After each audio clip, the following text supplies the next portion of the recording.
अस्सलाम वालेकुम। Doctor Danish real focus के साथ हाजिर है। नाज़रीन, आपको पता होगा कि मैंने अपने वीलॉग में एक बात बताई थी कि जी वज़ीर आज़म को अहम तरीन इदारे जो उनके हुकूमती इदारे हैं उन्होंने ये तला दी थी कि अगर इस्टेब्लिशमेंट ने मदद नहीं की पार्लियामेंट में तो अदम एतमाद की ये तहरीक बड़े मार्जिन से कामयाब हो जाएगी। अच्छा, एक तरफ ये बात थी, दूसरी तरफ आपको पता है कि अपोजिशन ने यह दावा किया, अहम तरीन लीडर ने, कि 180 से ज़्यादा अरकान उनके पास मौजूद हैं। और आपको ये भी पता है कि जी हमने ये भी बताया था कि हमसे भी बहुत सारे ऐसे लोग राब्ते में हैं और दूसरे लोगों से भी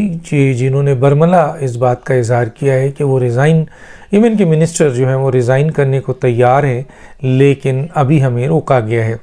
या हम रुके हैं अभी। तो ऐसी सूरत हाल में ये बात बिल्कुल वाज़ेह हुई। आपने देखा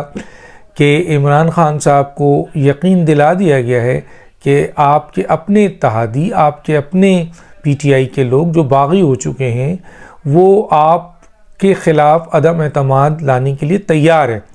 और अदम एतमाद में अगर इस्टेब्लिशमेंट ने सपोर्ट नहीं किया आपको तो आपकी शिकस्त यकीनी है। उसके बाद इमरान खान साहब बेफर चुके हैं और कभी वो अवाम में जाने की कोशिश कर रहे हैं। बंडी बहाउद्दीन, जैसे मैंने कहा कि कल अगर फ़र्ज़ कीजिए अदम एतमाद होता है और नए इलेक्शन का ऐलान होता है तो उन्होंने अवाम के पास जाना है, आज उनको अवाम याद आ गई। दूसरा ये कि जहाँ इमरान खान को इस बात का यकीन है कि अगर इस्टेब्लिशमेंट ने उनका साथ नहीं दिया तो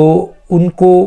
बदतरीन शिकस्त होगी अदम एतमाद के सिलसिले में, और अदम एतमाद तकरीबन तैयार खड़ी है और उनको भी इत्तला है कि कितने अरकान उनके ख़िलाफ़ वोट देने के लिए तैयार हैं और वो कहाँ कहाँ से हैं। तो जिस तरह वज़ीर आज़म मायूस हैं और वो ऐसी कोशिश कर रहे हैं, आपको याद होगा कि फिर उन्होंने कोशिश की है बकौल अहम तरीन सियासी लीडर के और तज़िया निगारों की कि उन्होंने फिर एक दफ़ा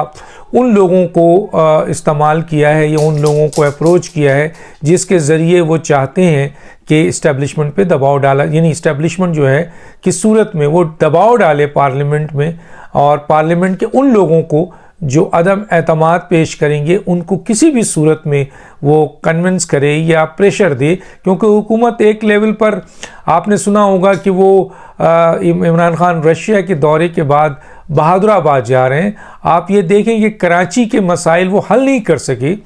और जो वादे उन्होंने किए 1100 अरब के, 150 अरब के, कोई एक वादा, हालांकि कराची ने उनको वज़ीर आज़म बनाया लेकिन कराची के किसी मसाइल को उन्होंने हल नहीं किया। और कराची की जो इस वक्त मुत्तहदा कौमी मूवमेंट है जिन्होंने 7 या 6 वोट से इन्हें सपोर्ट किया हुआ है और उस सूरत हाल में अभी तक इनके साथ खड़ी हुई है, हालांकि वो अपोजिशन को भी अप्रोच कर चुकी है, हालांकि वो मीडिया के एंकरों से ये बात और सहाफ़ियों से बात कर चुकी है कि हम मजबूरी में हुकूमत का साथ दे रहे हैं। तो अब जबकि वो अपोजिशन को अप्रोच कर चुकी है, अपोजिशन उनसे मिल चुकी है और ऐसा लगता है कि मुत्तहदा कौमी मूवमेंट, PMLQ या दूसरे इत्तेहादी अदम एतमाद में अपोजिशन का साथ देंगे, तो वज़ीर आज़म ने एक तरफ न सिर्फ अपोजिशन के हवाले से जो है वो अपोजिशन को नाकाम करने के लिए इन इत्तेहादियों को दोबारा अप्रोच करना शुरू कर दिया है, अवाम में जाना शुरू कर दिया है और उनके ख़िलाफ़ कोई बात ना हो, उनकी हुकूमत के असल हक़ाइक़ सामने ना आए, इस सिलसिले में उन्होंने पीका का कानून जो गैर कानूनी डॉक्ट्राइन कानून है, एक स्याह कानून है, उन्होंने उसको इंट्रोड्यूस कर दिया है और उसको पूरी ज़ोर से नाफिज किया है। जल्द से जल्द पार्लियामेंट में डिस्कशन के बगैर, पार्लियामेंट में लाए बगैर उन्होंने ऑर्डिनेंस के ज़रिए ये कानून ला दिया है। तो एक तरफ वो कानून लाकर प्रेशर के ज़रिए अपोजिशंस को, इत्तेहादियों को और दूसरे जो है आपके मीडिया को और आपके सहाफ़ियों को, एंकर पर्सन को और अपोजिशन को दबा रहे हैं ताकि इनके ऊपर केसेस बने और ये डर के खौफ से इनकी हुकूमत के असल हक़ाइक़ मंजर आम पर ना लाएं जो उनको पाकिस्तान का कॉन्स्टिट्यूशन देता है। अभी इस सिलसिले में मैं ज़रूर आपको कोई एक वीलॉग दूंगा जिसमें कॉन्स्टिट्यूशन के हवाले से ये कानून कितना तज़ाद बनता है और कोई अगर अदालत में गया तो यकीनन अदालत जो है इसको रद्द कर देगी। और जिस तरीके से आप देख रहे हैं कि इस्लामाबाद हाई कोर्ट इस पीका कानून और दूसरे हुकूमती ऊंचे हथकंडों को नाकाम कर रही है, क्योंकि हुकूमत गैर आइनी गैर कानूनी तौर पर जो है वो ऐसे इक़दाम उठा रही है जिससे उसकी बौखलाहट और उसकी शिकस्त नज़र आ रही है। शेख रशीद साहब गायब हो गए हैं। शेख रशीद साहब को अंदाज़ा हो चुका है कि अब इस्टेब्लिशमेंट उनके साथ नहीं। हाँ, कुछ लोग, चंद लोग जिनके अपने मफादात हैं वो हुकूमत इमरान खान से, और इमरान खान को उनसे उनके ज़रिए अपने मफादात नज़र आ रहे हैं, वो लोग इस्तेमाल हो रहे हैं। जैसे FIA में चंद लोगों को इस्तेमाल किया गया, दूसरे इदारों में इस्तेमाल किया जा रहा है। लेकिन इमरान खान को सबसे बड़ी शिकस्त हो रही है, वो हो रही है अदालतों के सामने, क्योंकि अदालतें जो हैं ये इलेक्शन कमीशन के सामने, क्योंकि इलेक्शन कमीशन और अदालतें उनके उस दबाव में अब नहीं आ रहे हैं, या वो लोग अब उस पोजीशन पे नहीं है कि इन इदारों पे या आपकी अदालतों में दबाव डाल सकें। चुनांचे आप देख रहे होंगे कि चीफ जस्टिस हाई कोर्ट जनाब अतर मिनुल्लाह जो इस वक्त अहम तरीन रोल अदा कर रहे हैं और एक दीवार की सूरत बने हुए हैं मौजूदा हुकूमत की गैर आइनी और गैर कानूनी और इंतकामी कार्रवाई के सामने, जैसे मोहसिन बेग और दूसरे लोगों के साथ हुआ। और भी केसेस हैं जिसमें मरीम नवाज साहिबा का केस है, इसी तरीके से साकिब निसार का केस है, बहुत सारे केसेस हैं जो खुल रहे हैं आहिस्ता आहिस्ता। हुकूमत इस बात पे सख्त नाला भी है, गुस्से में भी है कि जी अदालतें जो हैं वो हुकूमत को सपोर्ट करने के बजाय, हुकूमत को फेवर करने के बजाय, वो उनके गैर आइनी गैर कानूनी काम की मदद करने के बजाय वो जो हैं वो एक मेरिट पे काम कर रहे हैं। इसका हुकूमत को बहुत गुस्सा है। जैसे मैंने शेख रशीद से कहा, कई मिनिस्टर इस वक्त बहुत ज़्यादा जहनी दबाव का शिकार हैं, परेशान हैं, उलझन में हैं कि आया वो किसका साथ दें। एक तरफ इमरान खान की हिकमत अमली ऐसी है जो कि ख़तरनाक तरीन जगह पे वो जा रहे हैं, जो काम वो कर रहे हैं, जैसी खबर आ रही है, जिन लोगों को इस्तेमाल कर रहे हैं, जिनकी बातें आ रही हैं, जिनका नाम सामने आ रहा है, और प्योर इस्टेब्लिशमेंट और अहम इस्टेब्लिशमेंट वाज़े तौर पर ये कह चुकी है और उसके कई इशारे मौजूद हैं कि वो इमरान खान के गैर आइनी गैर कानूनी काम में सपोर्ट नहीं करेंगे। लेकिन इस्टेब्लिशमेंट में भी चंद ऐसे लोग मौजूद हैं जो उनके अपने मफादात के लिए इमरान खान साहब का साथ दे रहे हैं, जैसे कि इल्ज़ामात आ रहा है। जब तक मेरे पास कोई कंफर्मेशन नहीं आती मैं किसी का नाम मेंशन नहीं कर सकता, लेकिन इन इल्ज़ामात को मौजूदा हालात में सामने ज़रूर रखा जाएगा, क्योंकि पहले भी माजी में बहुत सारे लोगों ने नाम लेके बताया कि हमें प्रेशर आया। लेकिन आज का प्रेशर और कल के प्रेशर में इसलिए फ़र्क है कि जगह बहुत मुख्तलिफ है, और जो मेन जगह है वहाँ से जो इत्तला है कि वो एक प्रोफेशनल डीलिंग है, वहाँ से ऐसी कोई प्रेशर नहीं है। चुनांचे इसीलिए अदालतें भी आज़ाद के तौर पे काम कर रही हैं, और आपके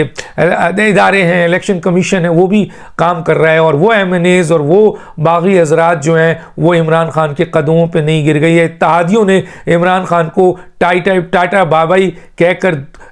अपोजिशन से मुलाकातें शुरू कर दी, वरना पहले तो ये था कि इमरान खान की इजाज़त के बगैर कोई इत्तेहादी हिल नहीं सकता था, और उनको इस बात का प्रेशर था कि आप इमरान खान के किसी भी चीज़ को जो है वो उससे अलग होकर कोई काम नहीं करेंगे। चुनांचे वो इत्तेहादी मुकम्मल तौर पर इमरान खान के हुक्म का मुंतज़िर रहते थे, लेकिन आज इमरान खान के हुक्म के बगैर वो काम कर रहे हैं। इससे बहुत सारी चीज़ें वाज़ेह हो रही हैं कि जनाब इदारे और इस्टेब्लिशमेंट इस वक्त कहाँ खड़ी है। हाँ, चंद लोग अभी भी इमरान खान के गैर आइनी गैर कानूनी काम को मदद कर रहे हैं, जो कि बहुत गलत है। इससे इदारे की बदनामी होगी, इससे अहम तरीन लोग जो हैं वो अगर इन चीज़ों में इन्वॉल्व होते हैं और इस बात की सदाकत आ जाती है और इस बात की गवाही आ जाती है, और इन बात को अगर मंजर-ए-आम पे लाया जाएगा तो ये देखा जाएगा कि क्या इससे अवाम में उन लोगों की वजह से जो चंद लोग हैं उससे अहम तरीन इदारे को नुकसान तो नहीं पहुँच, मुतनाज़ा नहीं तो नहीं हो रहे। तो चुनांचे इमरान खान साहब का आखिरी खेल, आखिरी सपोर्ट जो है उसको उन्होंने दाव पे लगा दिया है, और वो आखिरी खेल ये है कि वो ऐसे कानून लेकर आ रहे हैं, ऐसे लोगों को जो उनके मफादात दोनों के जुड़े हैं उनको इस्तेमाल करना चाह रहे हैं, और इदारों में मौजूद चंद ऐसे लोगों को जो उनसे मराते लेना चाहते हैं, ताकत लेना चाहते हैं, इख्तियार लेना चाहते हैं, जिनकी लालच है, वो भी इमरान खान की बात मान रहे हैं। लेकिन इसमें सबसे बड़ी दीवार पाकिस्तान की अवाम, इसके साथ साथ पाकिस्तान के अहम इदारों में मौजूद अहम जिम्मेदारान जो है वो इन चीज़ों को वॉच कर रहे हैं और इन चीज़ों को ख़त्म कर रहे हैं। तो बेसिकली इस वक्त जो है वो सूरत हाल ये है कि ये हालात पे शेख रशीद साहब बिल्कुल गायब हैं और आएंगे भी तो उनको अपनी नौकरी बचाने के लिए गेट नंबर 4 की, और दूसरी तरफ जो है उन कई सिचुएशन ऐसी आ गई है कि एक तरफ से नौकरी इनकी नहीं बचती है, तो चुनांचे कभी आकर बयान देते हैं फिर हट जाते हैं, फिर इनको ये एहसास होता है कि भाई इमरान खान का चैप्टर तो अब ख़त्म है। और ये न्यूज़ जाहिर है कि उनके मिनिस्टरों को भी, और वो भी आपके ले के फिर रहे हैं रिज़ाइन। मैं उन चंद नाम जानता हूँ जिन्होंने इस बात का इकरार किया है हमारे सामने कि मैं रिज़ाइन देना चाहता हूँ लेकिन मैं इस वक्त रुका हुआ हूँ। तो गोया इमरान खान के साथ कोई भी नहीं है। अभी जो अहम तरीन बात यह है कि जितना अपोजिशन चाहती है कि जी अदम एतमाद है, उससे कहीं ज़्यादा इस वक्त इंटरेस्टेड हैं वो बागी अरकान जो 30 से कहीं ज़्यादा अरकान हैं। तो वो बागी अरकान जो हैं वो अपोजिशन पे मुसलसल दबाव डाल रहे हैं कि आप अदम एतमाद लाएं, हम आपके साथ खड़े हैं और हम आपका साथ देंगे इमरान खान के खिलाफ अदम एतमाद में। तो अपोजिशन से ज़्यादा बागी अरकान इस वक्त जल्द से जल्द अदम एतमाद लाने की कोशिश में हैं और कन्विंस कर रहे हैं अपोजिशन को, और उनकी मुलाकात भी हो रही है और बात भी हो रही है उसमें, चाहे वो जहांगीर तरीन ग्रुप हो चाहे वो और कोई ग्रुप हो, जो मुकम्मल तौर पर अपोजिशन को कह रहा है कि जनाब आप कुछ एक्शन लें, हम आपके साथ खड़े हैं। अपोजिशन की बहुत अहम मुलाकात आसिफ अली जरदारी और मौलाना फजल रहमान की सूरत में हुई है, और